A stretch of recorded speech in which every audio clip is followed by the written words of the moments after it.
আরশের নিচে জায়গা যদি পেতে চাও, সাত শ্রেণীর মধ্যে তুমি গণ্য হও। আরশের নিচে জায়গা যদি পেতে চাও, সাত শ্রেণীর মধ্যে তুমি গণ্য হও।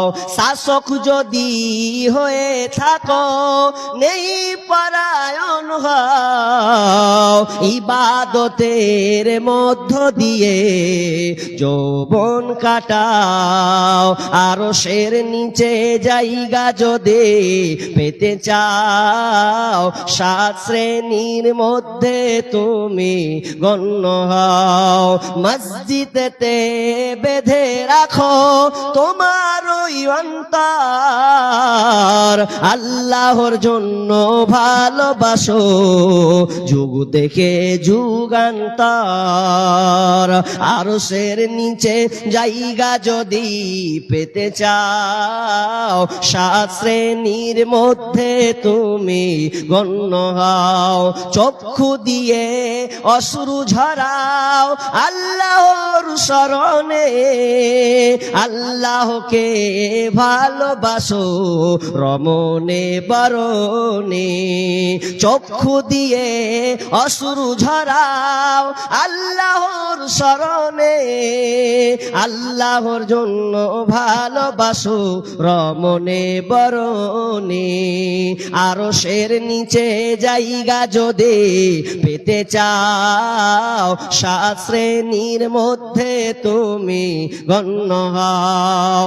তাহলে নাম্বার ওয়ান আল ইমামুল আদিল। আদিল ন্যায় পরায়ণ নেতা, যেই নেতা ন্যায় পরায়ণতার সাথে বিচার ফাইসালা করবে, ওই লোকটা আরশের নিচে ছায়া পাবে। কারণ ন্যায় পরায়ণটা প্রথমে কেন ধরা হলো বন্ধুরে?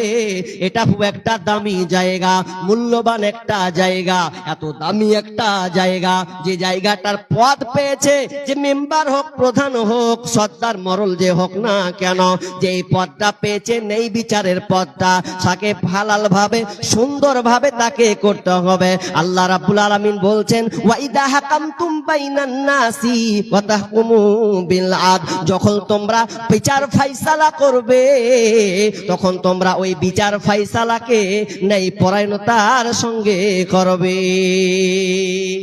নাম্বার এক নাম্বার কি? ন্যায় পরায়ণ নেতা হতে হবে। আমি বং লম্বা পাবো না বিধায় শুধু একটা উদাহরণ দিই। যারা দায়িত্বে আছেন, যারা বিচার ফাইসালা করেন, তাদের উদ্দেশ্যে আমি উদাহরণটা বলছি।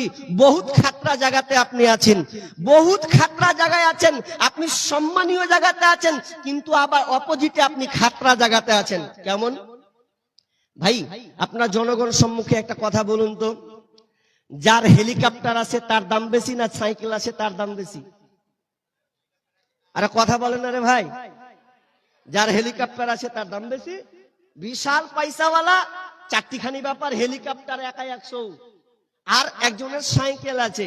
যার হেলিকপ্টার আছে ও কোথায় ভাসে? আসমানে। ও জমিনের কোনো কন্টাক্ট নেই, ও আসমানে ভাসে। আচ্ছা এবার বলেন,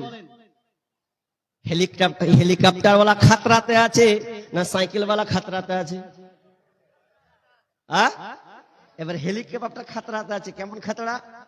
ওকে নিয়ম নীতি মেনে চলতে হবে। যদি হেলিকপ্টারে বসে মালিক যদি পাইলটের সাহায্যে চলে, আর যদি একটু এদিক ওদিক হয়ে যায়, ডিসব্যালেন্স হয়ে যায়, কোন জিনিসে যদি তার আঘাত প্রাপ্ত হয়ে যায়, কারো সঙ্গে যদি একটু লেগে যায়, তাহলে ও ফুটে যাবে, ওকে আর পাওয়া যাবে না, বরঞ্চ এমন হয়ে যাবে তার লাশটা পর্যন্ত পাওয়া যাবে না। অপোজিটে একটা ছেলে সামান্য সাইকেল নিয়ে যাতায়াত করে, কিন্তু সাইকেল চালাতে গিয়ে যদি কোনো জায়গায় একটু ঠুকে দেয়, হতে পারে ছেলেটা ওকে পাওয়া যাবে, ওর কিছু হবে না, একটু কাটবে ছিড়বে আবার সে ঠিক হয়ে যাবে। ঠিক তেমনি ভাবে ওরে তুমি যারা দায়িত্বশীল আছো শুনে লাও, যারা তোমরা পদ পেয়েছো, যারা তোমরা বিচার সালিশ করছো শুনে লাও, তুমি হেলিকপ্টারের মতন খাতরাতে আছো, যদি একটু উল্টা পাল্টা করে দাও বিচারের ময়দানে তোমাকে ছাড়া হবে না, তোমাকে সম্পূর্ণ বুঝিয়ে দিতে হবে। এটা যেমন সম্মানের পদ, ঠিক তেমনি ভাবে এই পদটা খুব খাতারনাক একটা জায়গা। এই জন্য আল্লাহ সুবহানাহু ওয়া তাআলা বিষ্ণু বলছেন 1 নম্বর যে আরশ স্থান পাবে আল ইমামুল আদিল, ন্যায় পরায়ণ নেতা আরশের নিচে ছায়া পাবে। আল ইমামুল আদিল ওয়াশাবুন নাশাআ ফি ইবাদাতি রাব্বি, যেই যুবকটা তার যৌবন কালটাকে আল্লাহ রাস্তায় ইবাদতের মধ্যে কাটিয়েছে। নাম্বার 2, আল্লাহর ইবাদতে যার জীবনটাকে সে উৎসর্গ করে দিয়েছেন আল্লাহ রাস্তায়, সে কুরবানি করে দিয়েছেন যৌবন বয়সটা।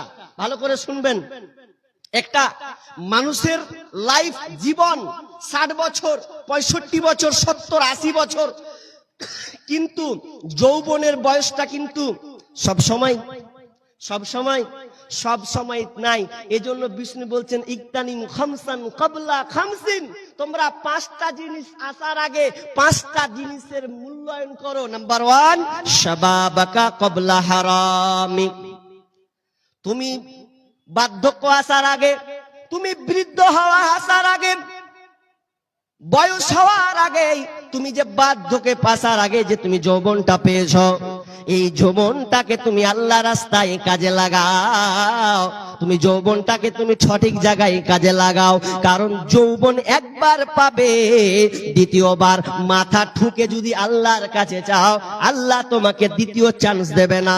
কারণ যৌবন বয়সে মানুষ অহংকার, তাকাব্বুর, মাস্তানগিরি বেশি দেখায়, যৌবন বয়সে তার পাওয়ারফুলতা সে বেশি দেখায়। কিন্তু বুড়াতি হয়ে গেলে, বয়স হয়ে গেলে আর পাবে না। সোশ্যাল মিডিয়াতে অনেক বয়স্ক মানুষের ফুটেজ ভিডিও যেন আপনার কিনা ভাইরাল করা হয়। যেমন আমার চোখের দেখা একটা বয়স্ক লোক, বয়স তার 75-80 বছর হবে, একটা দোকানে চা খেতে বসেছে, ওকে একটু বিস্কুট দেওয়া হলো। বিস্কুট দেওয়ার পরে সে হাতে একটা গ্লাসের পানি নিয়েছে, আর ওই গ্লাসের পাত্রটা নিয়ে পানিটা যখন সে খাচ্ছে তো দেখলাম বার নজর দিচ্ছি আমি, পানিটা যখন ওই বয়স্ক লোকটা যখন খাচ্ছে, খাওয়ার সময় মুখে যেন লাগিয়েছেন, খেতে খেতে হাতটা এরকম যেন কাঁপা শুরু করেছে, কাঁপতে যেন খেতে যেন পারছে না, অর্ধেকটা পানি তার যেন কাপড়ে পড়ে যাচ্ছে, সামান্য এইটুকু মাত্র খেতে পেরেছে। কেন এ এখন দুর্বল হয়ে গেছে, বয়স্ক প্রাপ্ত হয়ে গেছে। বন্ধু যুবক, তোমাকে বলছি, আজ তুমি যুবকের পদার্পণ করেছ, তোমার সুন্দর জীবন লাইফ তুমি আজকে পেয়েছ, এই যৌবনটাকে তুমি আল্লাহ রাস্তায় কাজে লাগাও, সৎ ভালো কাজে তুমি লাগাও। তুমি জানো না তুমি যখন বৃদ্ধ হয়ে যাবে তোমারও সেই দিন হালাতটা হবে, সেদিন তুমি 1 গিলাস পানি ঠিক মতন করে পানি পান করতে পারবে না, অপরের সাহায্য ছাড়া তুমি 1 মুহূর্ত টিকতে পারবে না। ওয়াশাবুন নাশাআ ফি ইবাদাতি রাব্বি, যেই যুবকটা তার যৌবন কালকে আল্লাহ রাস্তায় ব্যয় করেছে, আল্লাহ রাস্তায় জিকির আজগারে সময়টাকে অতিবাহিত করেছে, ওই ব্যক্তিটা আরশের নিচে ছায়া পাবে। হাজি, এবার যদি আমি আপনাদেরকে বলি যে হারকে বর্তমানে যুবকের অবস্থা কি, একটু ডেফিনেশন দেন তো।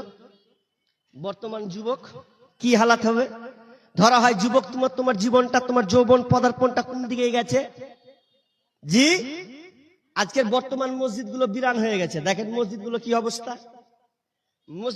অবস্থা, যুবক ছেলে নাই, যা আছে চাচা, যা আছে দাদা, কয়েক লোক খালি দেখছি নামাজ অবস্থায়, আর যুবকরা আড্ডা, চায়ের দোকানে, পানের দোকানে দিন রাত আড্ডা, পিচ্ছার গল্প করে টাইমটাকে পার করছে।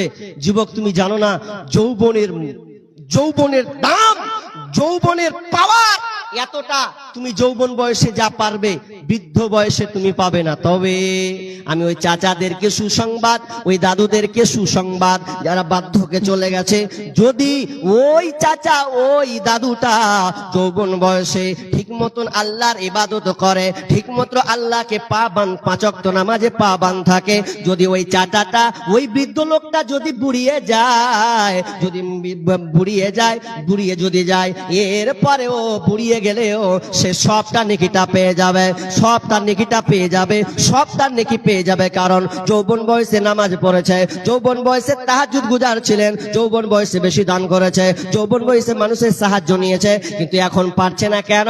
আল্লাহ তাকে বার্ধক্যে পৌঁছে দিয়েছে, কিন্তু তার নেকিটা কোনোদিন কমবে না।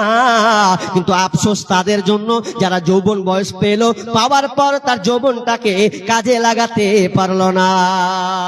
হাজি নামাজটা পড়বে না, লক্ষ্য করে থাকবে সিপোকেশনে। এখনি চলছে হাট্টা হুট্টা, কি করছিস? পড়বো। দাড়ি ছাড়বেন না? বলছে দাড়ি কি ছাড়বো, এখানে তো সব কাঁচা কাঁচা হয়ে আছে। তার মানে ও চাচা কাঁচা দাড়ি নিবে না, সাদা দাড়ি নিবে।